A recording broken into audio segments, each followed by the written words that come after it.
आयु इंजीनियरिंग उड़ला में घटना हो रही से हमार छत्तीसगढ़िया भाई के एक हाथ जवनी हाथ कट गिरी से पूरा ओकर उंगली कट गिरी से ओमा फैक्ट्री प्रबंधन हा ओला हॉस्पिटल में तो भर्ती करी से इलाज में भी थोड़ा सा कोताही करत रही से और मुआवजा देवर भी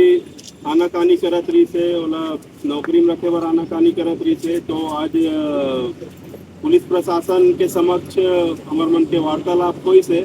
ओमा फैक्ट्री मालिक था ओला जैसे ओला तनख्वाह 15,000 में काम में रखे रही से वैसने ओला काम में रखी और जो इंक्रीमेंट आगे मिली वैसने इंक्रीमेंट ओला दी और जब तक के ऊपर शरीर स्वस्थ नहीं हो जाए तब तक के ओला घर बैठे तनख्वाह भी प्रदान करे जाही और जेन ओकर हाथ कटे है ओकर क्षतिपूर्ति के रूप में 3 लाख रुपया मुआवजा कंपनी प्रबंधन से ओकर जिन जो छोटे छोटे लेके है दोनों के नाम से 1.5 लाख रुपया के एफडी कंपनी द्वारा करे जाही। ये लिखित में समझौता यहाँ आज हुई से तो लिखा पढ़ी अभी परिजन मन के बीच में हुई और ओकर बाद ओला आगे के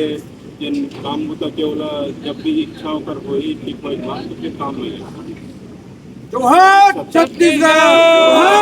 जोहार छत्तीसगढ़, जोहार छत्तीसगढ़, छत्तीसगढ़ महातारी की जय,